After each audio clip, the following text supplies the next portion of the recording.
चार दोस्त एक पुराने जंगल की ओर निकलते हैं। एक जगह जिसके बारे में लोगों ने सिर्फ कहानियां हो सुनी हैं, मगर कुछ है उस जंगल में जो चाहता नहीं कि कोई वापस जाए। क्या ये महज भ्रम है या कुछ और? फिल्म की शुरुआत होती है 5 दोस्तों के साथ, लुक, डोम, फिल, हच और रोब। ये सभी दोस्त एक पब में बैठे होते हैं, मजाक कर रहे होते हैं और छुट्टियों पर जाने की बात कर रहे होते हैं। डोम कहता है, चलो इस बार कुछ एडवेंचर करते हैं, कहीं घूमने चलते हैं। रॉब सुझाव देता है, स्वीडन चलो हाइकिंग के लिए। बाकी दोस्त थोड़ा हिचकते हैं, लेकिन आइडिया सबको पसंद आता है। कट होता है एक शाम का सीन। लूक और रॉब वाइन की एक दुकान में रुकते हैं। बाकी दोस्त बाहर ही होते हैं, लेकिन दुकान के अंदर माहौल अचानक बदल जाता है।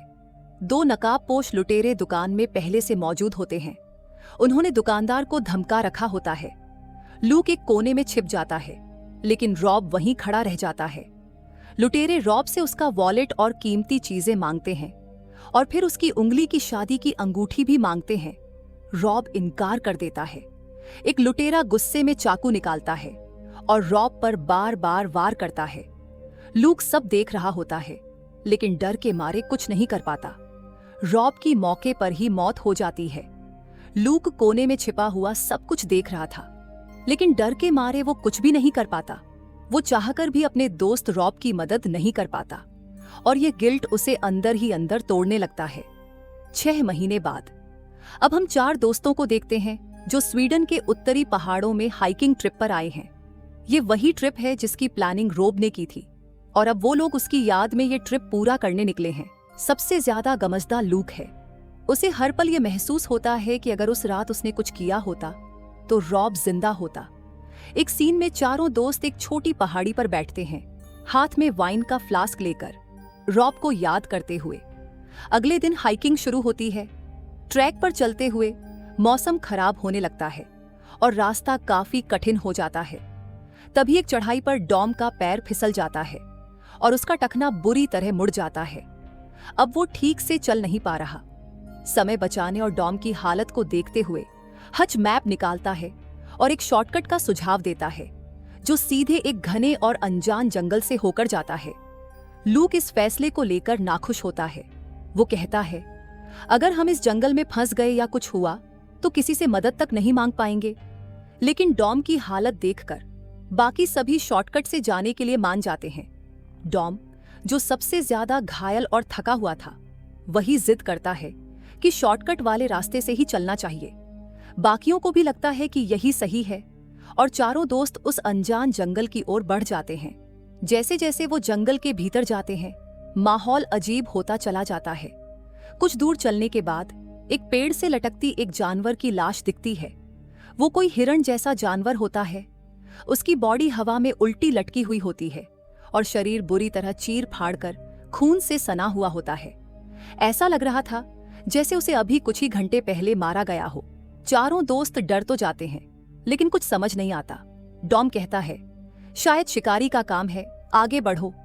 लूक को कुछ ठीक नहीं लगता, लेकिन सब आगे बढ़ते हैं। थोड़ी दूरी पर उन्हें एक पेड़ पर अजीब सा चिन्ह, सिंबल बना दिखता है।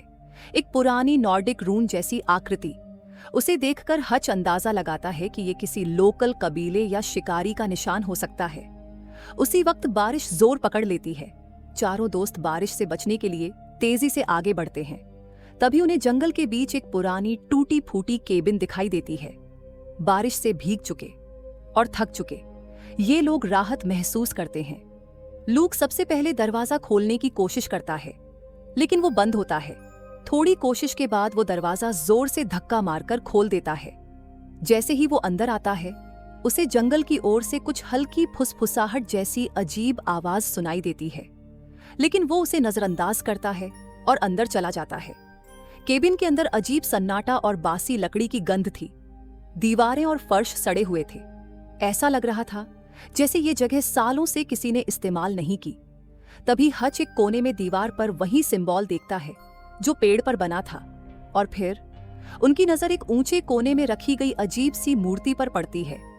वो एक मानव जैसी आकृति थी, बिना सिर की, लेकिन उसका सिर की जगह एक हिरण के सींगों जैसा ढांचा बना था। उसकी टांगें इंसानी थीं, लेकिन मुद्रा कुछ अनजानी सी पूजा जैसी थी। उसे देखते ही सब सिहर उठते हैं। फिल बुदबुदाता है, ये क्या है यार, ये मूर्ति इंसानों के लिए नहीं बनी लगती। उसे देखकर चारों दोस्तों को साफ लगने लगता है कि इस जंगल में कुछ तो गड़बड़ है। लेकिन बारिश बहुत तेज थी और कोई और रास्ता नहीं था, इसलिए मजबूरी में सभी उसी केबिन में रुकने का फैसला करते हैं। लेकिन किसी को सुकून की नींद नहीं आती। लुक को अचानक एक सपना आता है। वो खुद को एक बार फिर उसी दुकान के अंदर देखता है जहां रोब की मौत हुई थी।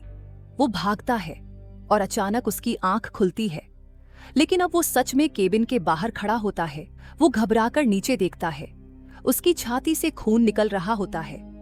लूक भागकर वापस अंदर आता है और देखता है कि बाकी दोस्त भी ठीक नहीं हैं। डॉम एक कोने में बैठा हुआ जोर जोर से रो रहा होता है। फिल पूरी तरह पसीने पसीने कांपता हुआ खड़ा होता है, जैसे उसे कुछ याद ही नहीं कि वो कहाँ है। और सबसे डरावनी बात, हच गायब होता है। लुक हच को ढूंढने के लिए केबिन के ऊपरी हिस्से में जाता है और वहां वो देखता है फिल को। वो बिना कपड़ों के उस डरावने स्टैच्यू के सामने घुटनों के बल बैठा होता है, जैसे किसी पूजा या बलिदान में लिप्त हो। लूक उसे झकझोरता है, आवाज देता है। फिल होश में आता है, लेकिन उसे भी कुछ याद नहीं होता कि वो वहां कैसे पहुंचा। अगले ही पल चारों दोस्त समझ जाते हैं कि इस जगह से तुरंत निकलना ही एकमात्र रास्ता है। सब अपना सामान समेटते हैं। अब सबकी आंखों में डर, शर्म और भारीपन है। जैसे ही वो केबिन से निकलते हैं और जंगल में आगे बढ़ते हैं, उन्हें पेड़ों पर और भी अजीबोगरीब सिंबल्स और निशान दिखाई देने लगते हैं। हर कदम पर वो महसूस करने लगते हैं कि कोई चीज उनका पीछा कर रही है। जंगल उन्हें देख रहा है। अब चारों दोस्त डर के साए में जंगल से बाहर निकलने का रास्ता ढूंढने लगते हैं। लूक मैप को देखकर बताता है कि जंगल से बाहर निकलने का सही रास्ता साउथ वेस्ट की दिशा में है। लेकिन सबका ध्यान डॉम की हालत पर है, जिसका पैर अब और भी ज्यादा खराब हो चुका है। रास्ते में लूक रात को हुए अजीब सपने के बारे में बात करता है। वो बताता है कि उसे फिर से रॉब की मौत वाला मॉल दिखा और इस बार वो केबिन के बाहर खड़ा था। फिल कहता है, भाई ये सब ट्रॉमा है, तू ज्यादा सोच रहा है। डॉम चिढ़ते हुए कहता है, हम सब थके हुए हैं, अब इन बातों से डर फैलाने का कोई फायदा नहीं। दिन चढ़ता जाता है, थकान बढ़ने लगती है। डॉम का दर्द अब बर्दाश्त के बाहर हो चुका होता है और वो एक जगह बैठ जाता है। हच कहता है, हमें रुकना नहीं चाहिए, ये जगह ठीक नहीं लग रही। तभी लूक चारों ओर नजर घुमाता है और उसे जंगल के बीच कुछ हलचल सी दिखती है। वो एक पेड़ के पीछे अंधेरे में एक बेहद लंबी अजीब सी आकृति को देखता है। एक पल के लिए वो जैसे किसी भयानक जानवर को देख लेता है, जिसकी बनावट इंसान और जानवर के बीच की लगती है। लूक बुरी तरह घबरा जाता है और भागकर अपने दोस्तों के पास लौट आता है। वो सांसें फुलाते हुए कहता है, वहां कोई था, बहुत बड़ा कुछ। इंसान नहीं था वो, लेकिन बाकी दोस्त उसकी बात को भ्रम मानते हैं। लूक अपनी छाती पर पड़े पंजों के निशान दिखाता है। डॉम उसे देखकर भी कहता है, तू किसी टहनी से टकराया होगा, घबराया मत कर यार। डॉम और लूक के बीच बहस शुरू हो जाती है। डॉम चिल्लाता है, तेरी वजह से ही हम फंसे हैं यहाँ, हर बार तू ही डराता है। लुक गुस्से में आकर अपना बैग उठाता है और अकेले ही आगे बढ़ने लगता है। बाकी दोस्त भी भारी मन से चुपचाप उसके पीछे चल देते हैं। थोड़ी दूर जाने के बाद उन्हें जमीन में कुछ दबा हुआ दिखाई देता है, जैसे किसी ने कुछ छिपाया हो। वो मिलकर उसे बाहर निकालते हैं तो पता चलता है कि वो एक पुराना कैंपिंग टेंट है जो अब लगभग सड़ चुका है। टेंट के पास ही उन्हें एक बैग मिलता है जिसमें एक वॉलेट और कुछ सामान होता है। लूक जब वॉलेट खोलता है तो उसमें एक फोटो और एक पुराना क्रेडिट कार्ड मिलता है। क्रेडिट कार्ड की एक्सपायरी डेट होती है 1984। ये देखकर सभी का चेहरा उतर जाता है। उन्हें एहसास होता है कि इस जंगल में कोई बहुत सालों पहले आया था और शायद कभी लौट नहीं पाया। फिल डरते हुए कहता है, अगर वो लोग भी कभी नहीं लौटे तो हमारा क्या होगा। डॉम, जो अब तक सबसे चिड़चिड़ा था, पहली बार डर के असर में पूरी तरह चुप हो जाता है।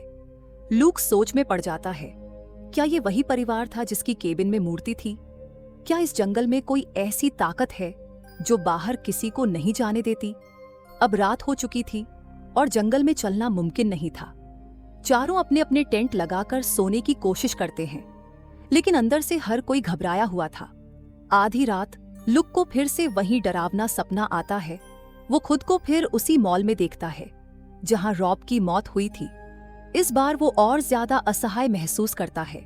अचानक उसकी आंख खुल जाती है और उसे बाहर किसी के चीखने की आवाज सुनाई देती है। वो जल्दी से टेंट का झिप खोलता है तो देखता है कि फिल बाहर बुरी तरह घबराया हुआ खड़ा है। लूक पूछता है, क्या हुआ? फिल कांपती आवाज में कहता है, हच, कोई उसे उठाकर ले गया। कोई बहुत बड़ा इंसान नहीं था वो। लूक और बाकी दोनों दोस्त दौड़कर हच के टेंट तक जाते हैं और वहां पाते हैं कि टेंट पूरी तरह फटा हुआ है और हच गायब है। डॉम डरते हुए कहता है, हम सब मरने वाले हैं। लूक सबको शांत करता है और सब मिलकर आवाज लगाते हुए हच को खोजने निकलते हैं, लेकिन अंधेरे और पेड़ों के बीच उन्हें कुछ भी दिखाई नहीं देता। थक हार कर वो वापस लौटने लगते हैं, मगर अब तक वो जंगल में गहराई तक भटक चुके होते हैं। अगली सुबह लुक को एक पेड़ से कुछ अजीब लटकता हुआ दिखाई देता है। वो हच की लाश होती है। ऐसा लग रहा था जैसे किसी ने उसे जानवर की तरह शिकार करके वहां लटका दिया हो। डॉम और फिल की हालत बिगड़ जाती है। लूक चुपचाप हच के पैर नीचे से पकड़ता है और उसका शव नीचे उतारते हैं।